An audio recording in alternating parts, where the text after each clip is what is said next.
हरि ओम् नमः सर्वेभ्यः। अद्य व्याकरणशास्त्रप्रवेशकक्षायाः 49तमं दिनम्। अत्र गतकक्ष्यायां वयं विसर्गसन्धिप्रकरणम् आरब्धवन्तः। तत्र पाणिनीयप्रकरणे अथवा पाणिनीयक्रमे विसर्गसन्धिप्रक्रिया कथं भवति इत्यपि दृष्टम्। तत्र एकवारं स्मरामः। अत्र पूर्वस्मिन् स्तरे अथवा पूर्वेषु स्तरेषु अस्माभिः एतादृशं पठितं विसर्गसन्धि प्रकरणं यथा अत्र रामः चिनोति तत्र अन्ते रामश्चिनोति इति भवति। तत्र वस्तुतः पूर्वस्मिन् स्तरे सर्वत्र अपि विसर्गः एव आरम्भे भवति, ततः परं तस्य विकारः भवति, अन्ते अन्तिमं रूपं भवति। तद् अस्माभिः दृष्टम्। परन्तु अत्र पाणिनीयक्रमे तथा न भवति। अत्र पुनः पूर्वस्मिन् स्तरे कथम् आसीत्, वाक्यनिर्माणं प्रथमं भवति। रामः चिनोति इति एकं वाक्यं निर्मीयते, ततः परं तत्र सन्धिकार्याणि क्रियन्ते। तद्वत् एव रामः गच्छति इत्यत्र एकं वाक्यं निर्मितं, ततः परं तत्र यत्र यत्र विसर्गाः सन्ति तेषां विसर्गाणां कीदृशः परिणामः अथवा कीदृशः विकारः भवति तद् दृष्ट्वा तदनुगुणं तत्र विसर्गकार्याणि क्रियन्ते। यथा रामो गच्छति इति रूपं भवति अन्ते, रामश्चिनोति रामो गच्छति इत्येव। परन्तु अत्र पाणिनीयक्रमे कथं भवति इति चेत् वाक्यनिर्माणात् पूर्वमेव अस्माभिः चिन्तनीयं तत्र संहिता भवति वा, कीदृशं वाक्यं निर्मातुम् इच्छामः। अत्र संहितया वाक्यं भवति वा अथवा संहितया विना वाक्यं भवति वा, एतस्य निर्णयात् परमेव तत्र का प्रक्रिया प्रचलति तद् तत्र निश्चीयते। अतः अत्र पश्यामः चेत् रामः चिनोति एतदेव वाक्यं स्वीकुर्मः, ततः तस्मात् वाक्यात् पूर्वम् इत्युक्ते तस्य वाक्यस्य निर्माणात् पूर्वं तत्र रामश्चिनोति इति स्थितिः आरम्भे भवति। अत्र रामश्चिनोति इत्यत्र वाक्यम् इतोपि न निर्मितम्। इदानीम् अस्माभिः चिन्त्यते अत्र रामश्चिनोति इत्यत्र संहिता भवति वा न वा, इत्युक्ते संहितया वक्तुम् इच्छामि वा अथवा संहितया विना वक्तुम् इच्छामि वा इति। यदि अहं संहितया वक्तुम् इच्छामि तर्हि तत्र भिन्ना प्रक्रिया भवति। अन्यथा संहितां विना वक्तुम् इच्छामि चेत् तत्र भिन्ना प्रक्रिया भवति। अत्र रामश्चिनोति इत्यत्र संहिता अस्ति इति चिन्तयामश्चेत् तदानीं ऋत्वं भवति, पुनः लोपः भवति, पुनः तत्र विसर्गादेशः भवति, पुनः तत्र सकारादेशः, अन्ते श्चुत्वं भवति। एवं प्रक्रिया प्रचलति। यदि अहं तत्र संहिता नास्ति इति चिन्तयामः तत्र भिन्ना प्रक्रिया भवति। ततः पूर्वम् एकवारं रामः गच्छति तत्र अपि एकवारं पश्यामः। तत्र पुनः रामस् गच्छति इति स्थितिः। कथं तत्र रामस् गच्छति भवति, राम इति प्रातिपदिकं, तस्मात् सु इति प्रत्ययः भवति, अतः रामस् इति आरम्भस्थितिः, ततः परं प्रक्रिया आरभते। अत्र पश्यामः चेत् पुनः ऋत्वं, पुनः तत्र उत्वं, पुनः तत्र गुणसन्धि, अतः रामो गच्छति इति रूपं भवति। एतद्वयमपि यत्र संहिता भवति एतादृशं प्रक्रिया भवति इति दृष्टं। यदि संहिता न भवति, यदि संहितां न इच्छामि तर्हि तत्र कथं भवति, पुनः आरम्भस्थितिः रामश्चिनोति इत्येव, पुनः ऋत्वं भवति, रेफादेशः, पुनः तत्र विसर्गादेशः भवति। रेफादेशः न, तत्र रु इत्यस्य लोपात् परं रेफः, ततः परं विसर्गादेशः च भवति इति दृष्टम्। अत्र अस्यां प्रक्रियायां तु आरम्भे कानिचन सोपानानि समानानि दृश्यन्ते। परन्तु अत्र पश्यामः चेत् अत्र रामस् गच्छति, अत्र संहितां यदि न इच्छामि तर्हि तत्र रामरु ऋत्वं, पुनः लोपः, पुनः तत्र विसर्गादेशः। अत्र पश्यामः चेत् संहितायां भिन्ना प्रक्रिया, असंहितायां भिन्ना प्रक्रिया। अतः अत्र नियमः कोऽपि नास्ति। प्रथमं संहिता अस्ति वा नास्ति वा चिन्तनीयं, ततः परं तदनुगुणं तत्र प्रक्रिया का भवति इति अस्माभिः ज्ञातव्यम्। अतः अत्र किं ज्ञातव्यम् इति चेत् सर्वदा क्रमे विसर्गः आरम्भस्थितिः नैव भवति। विसर्गः कदाचित् मध्ये भवति अथवा अन्ते भवति। इत्युक्ते मध्यस्थं किञ्चित् रूपं विसर्गसहितं भवितुम् अर्हति अथवा अन्ते विसर्गसहितं रूपं भवितुम् अर्हति, परन्तु विसर्गः आरम्भे नैव भवति। यतः अत्र एतत् कार्यं सर्वमपि वाक्यनिर्माणात् पूर्वमेव भवति। अतः अत्र वाक्यनिर्माणे एव अथवा अन्तिमवाक्यनिर्माणात् परमेव ज्ञायते तत्र विसर्गः भवति वा न वा। अतः विसर्गः सर्वदा पाणिनीयक्रमे मध्ये वा अन्ते वा एव भवति, आदौ न भवति, तद् ज्ञातव्यम्। अतः अत्र किञ्चित् भिन्नं भवति इति कारणेन किञ्चित् अत्र अवधानेन द्रष्टव्यम्, अत्र कथं प्रक्रिया चलति इति। अत्र मया किं कृतं चेत् अत्र एकं फ्लो चार्ट् इव मया निर्मितम् अस्ति। अत्र कीदृशम् अत्र इयं प्रक्रिया प्रचलिष्यति विसर्गसन्धिप्रकरणे तद् एकवारम् अहं फ्लो चार्ट् रूपेण अहं लिखितवान् अस्मि। एकवारं तद् एकवारं पश्यामः। अत्र विसर्गसन्धिं स्वीकुर्मः चेत् सर्वदा एतावत्पर्यन्तं सर्वदा आदौ सकारः एव भवति। सर्वदा सकारः एव आदौ भवति। कथं? सर्वदा सुप्रत्ययं योजयामः चेत् तत्र पुनः रामस् इति रूपं भवति। अतः रामस् तत्र सकारः अन्ते भवति। तदेव रूपम् आदिरूपं भवति सर्वदा। विसर्गसन्धि प्रक्रियायां starting is always the sakara.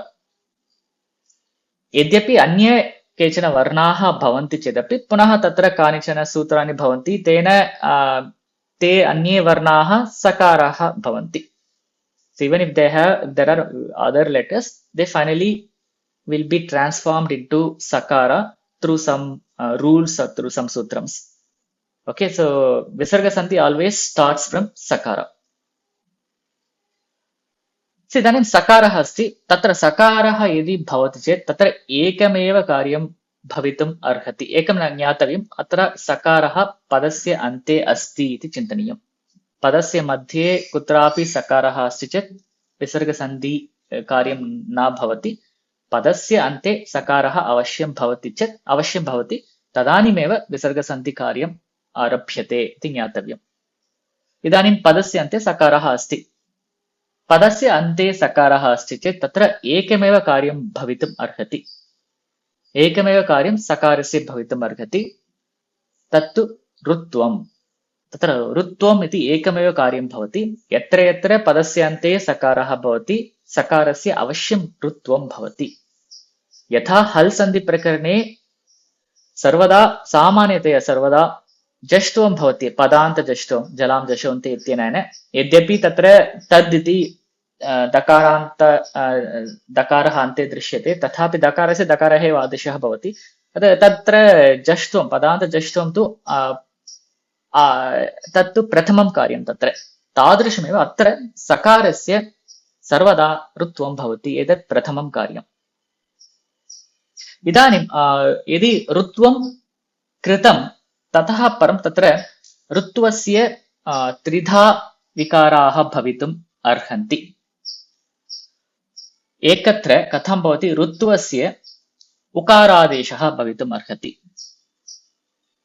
उदाहरणम् अस्माभिः दृष्टं, रामो गच्छति, तत्र रामस्, पुनः रामरु, ततः परं रामउ, पुनः तत्र अत्सन्धि कार्यं भवति। अतः रामो गच्छति इति रूपं भवति। तत्र रामो गच्छति तत्र उत्वं भवति। तद् उत्वं कथं भवति? अयमेव मार्गः, सकारः ऋत्वं पुनः उकारादेशः। पुनः ऋत्वस्य द्वितीयः मार्गः अथवा द्वितीयः परिणामः कश्चन अस्ति। कः सः? ऋत्वस्य यकारादेशः अपि भवितुम् अर्हति। ऋत्वस्य यकारादेशः भवितुम् अर्हति। यकारादेशः कुत्र भवति? उदाहरणं रामः इच्छति, तत्र किं रूपं भवति? अत्र एकं स्मर्तव्यं। यदि एतत् ज्ञातुम् इच्छन्ति, इतः पूर्वं यदि सम्यक् पूर्वस्तरस्य विसर्गसन्धिं सम्यक् जानन्ति चेत् अत्र सरलं भवति। अस्तु, इदानीं रामः इच्छति इति स्वीकुर्मः चेत् अत्र अन्तिमं रूपं किं भवितुम् अर्हति? रामः तत्र विसर्गस्य स्थाने यकारादेशः विकल्पेन भवितुम् अर्हति। अतः रामयिच्छति इति रूपं विकल्पेन भवति। तत् स्मरन्ति इति मन्ये। अतः रामयिच्छति इति एकं रूपं। अन्यत्र कथं भवति? विसर्गस्य लोपः अपि भवितुम् अर्हति, राम इच्छति इति। उदाहरणं अर्जुनः उवाच इत्यत्रापि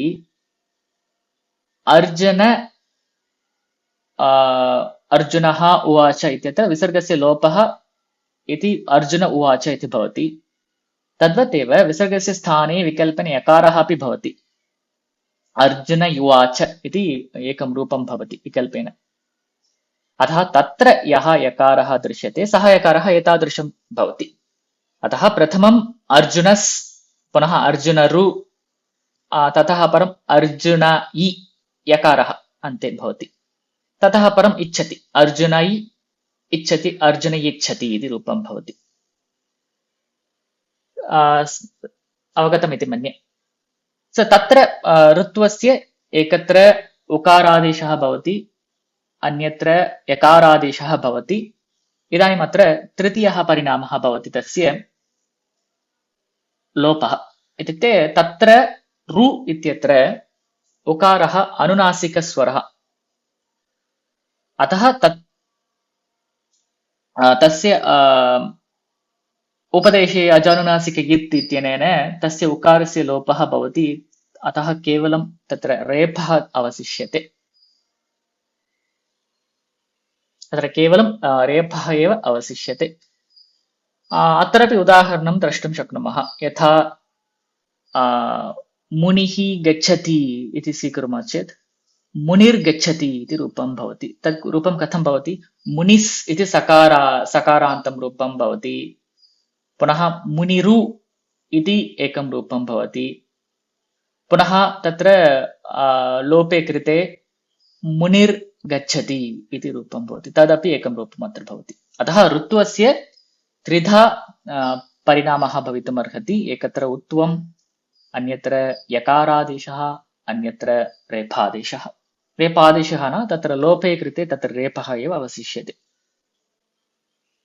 अवगतम् इति मन्ये।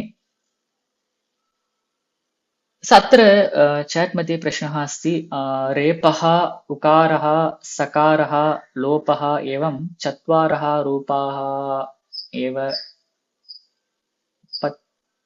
पठ्यते एतावत् पर्यन्तम्। अस्तु, अत्र तदेव पूर्वस्मिन् स्तरे एतादृशं पाठितं स्यात्, परन्तु अत्र पाणिनीयप्रक्रियायाम् अथवा पाणिनीयक्रमे एतादृशमेव भवति इति ज्ञातव्यम्।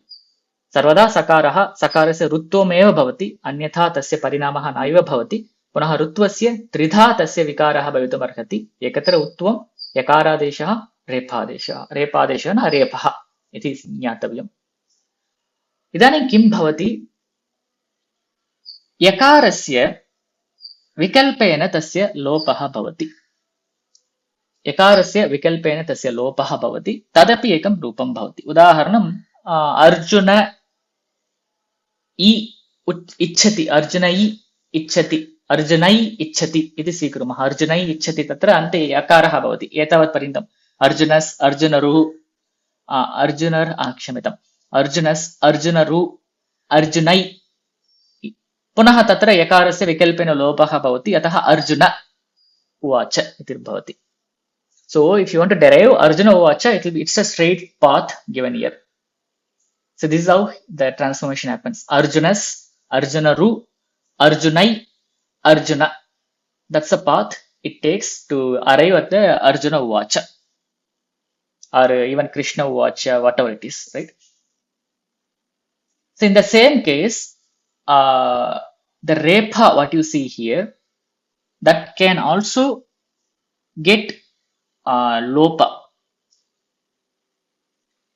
Okay, that we will see little later in some cases why this repha can become lopa, because that's not very popular one. Okay, I think it is there. अत्र हरिः रमते इति स्वीकुर्मः चेत् उदाहरणं तत्र हरिस् तत्र अन्तिमं रूपं किं भवति हरिः रमते. Can anyone put it on chat if you remember?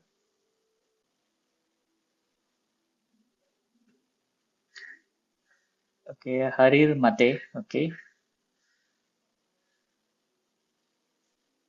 Any other forms?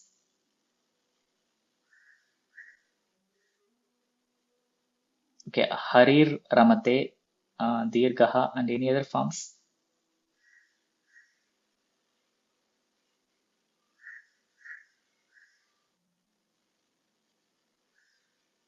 Okay, I think we need to revise once the older lessons once again. Please revise them. That's very useful here. Without that, it becomes very difficult here. Okay, so the form will be one of the forms is Hari Ramate. Dirga will happen and the Visargasya Lopa happens. For example, Sakara Haris and Hariru and Harir.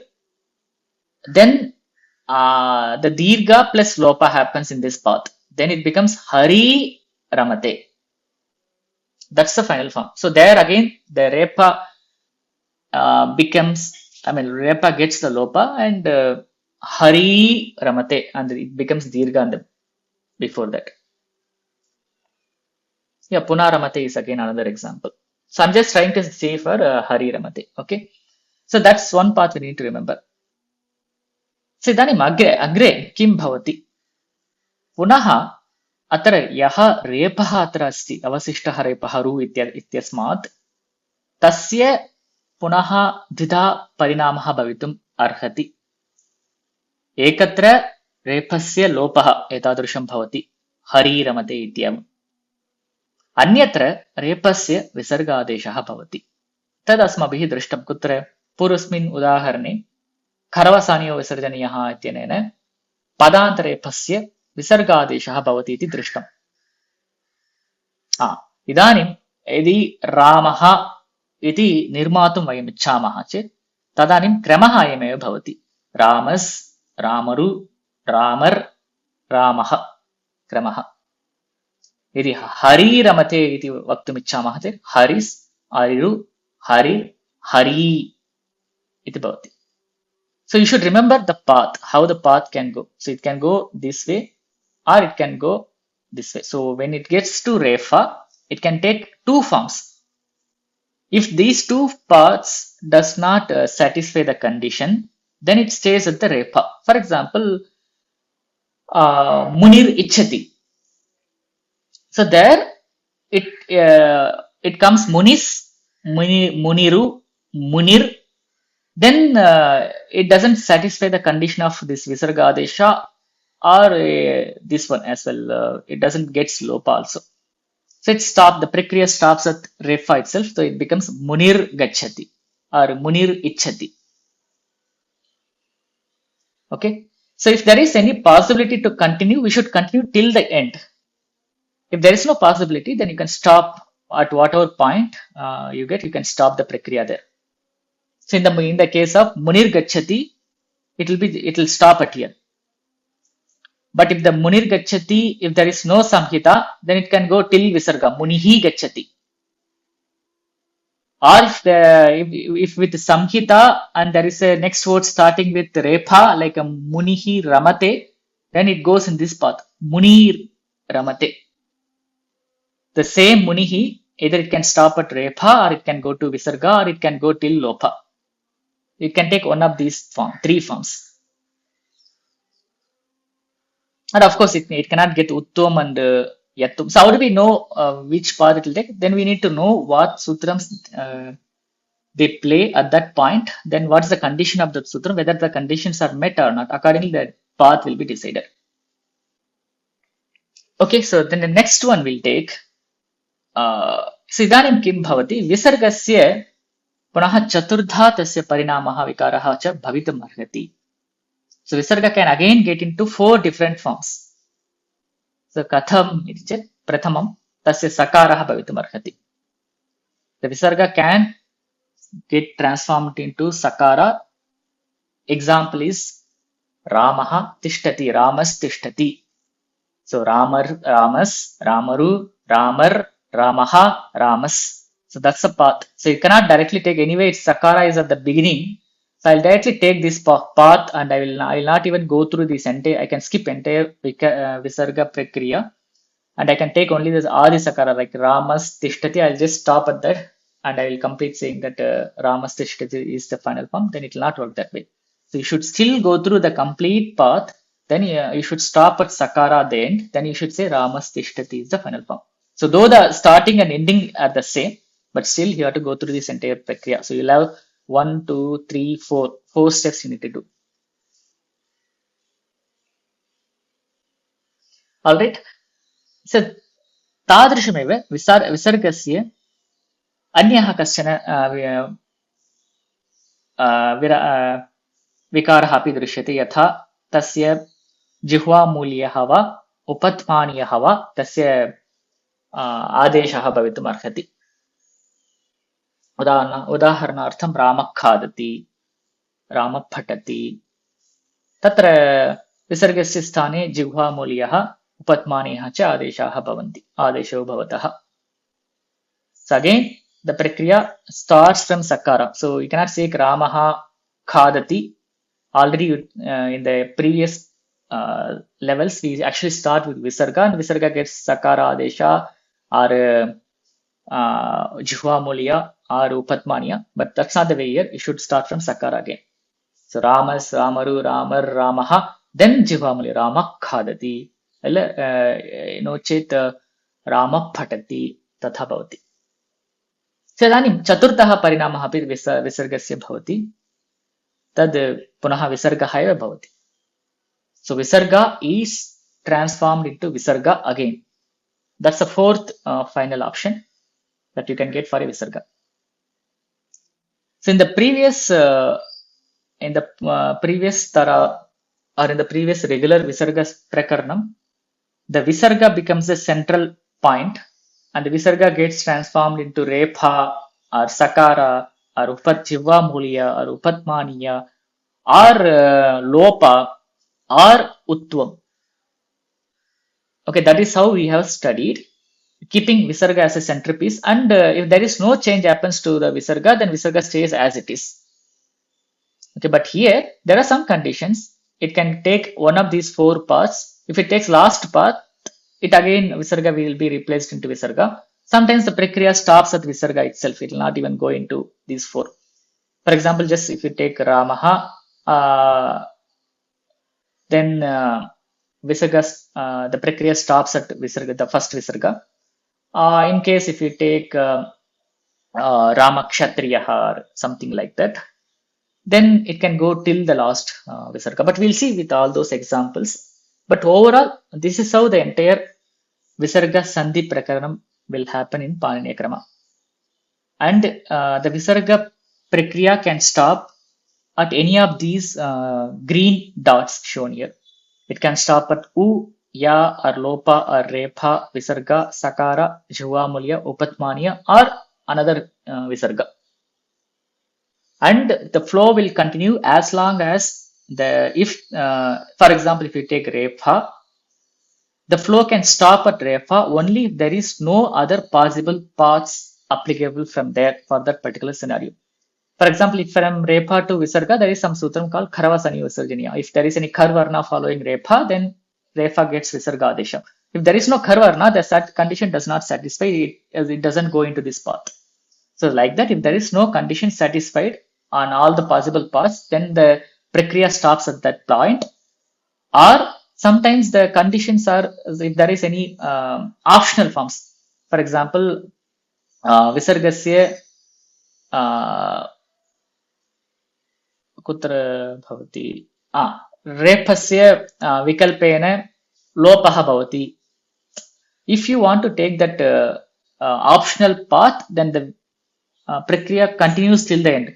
But at the point of repha, you decide, I don't want to continue with that optional form. I want to stop at repha. You can stop there.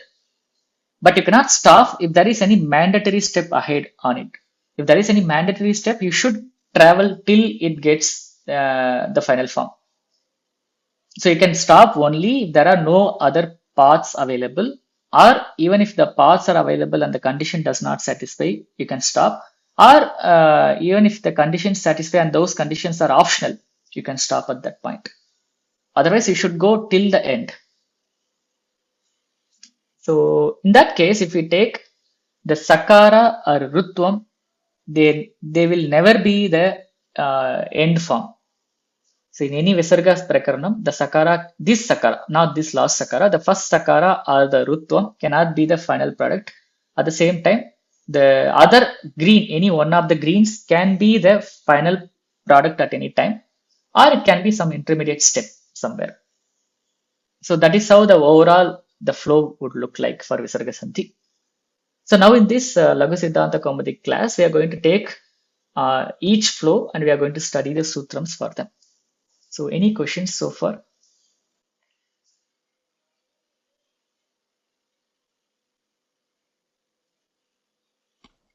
महोदय नमो नमः. Namo Namah. Ram नो हरि रमति हरि ईकारं कथं भवति महोदय? हरिरमति No, हरिरमते इति एकं रूपं भवति विकल्पेन तत्र.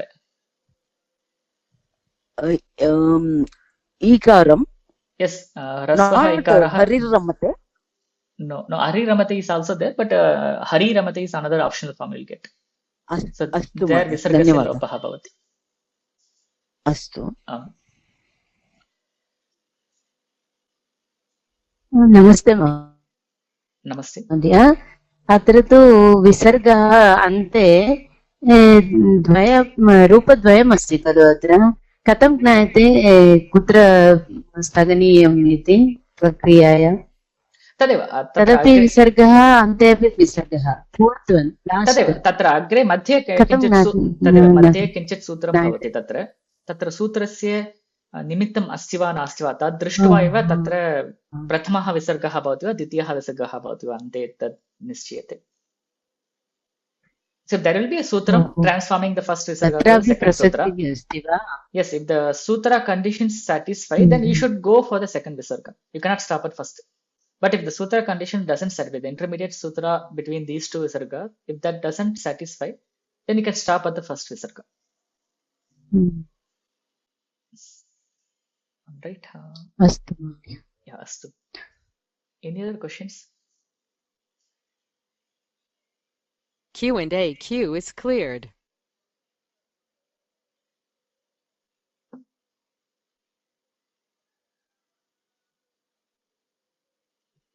अपरं प्रश्नः अस्ति. तत्र लोपः अस्ति खलु महोदय, या अस्ति खलु, या अनन्तरमपि लोपः अस्ति, रानन्तरमपि लोपः अस्ति. कथं ज्ञायते whether to go via yeah or ra एवं? So that's why लोपः तु अन्तिमरूपं तु. So the prakriya goes like this. अन्तिमरूपं लोपः एव खलु. Right, but the condition, the deciding factor is after rutvam, which path you take. So if the conditions for the yakara satisfy, then you'll go with yakara path and you reach the lopa. If the conditions for the rutvam to repa, that condition satisfy, then you'll go in this path.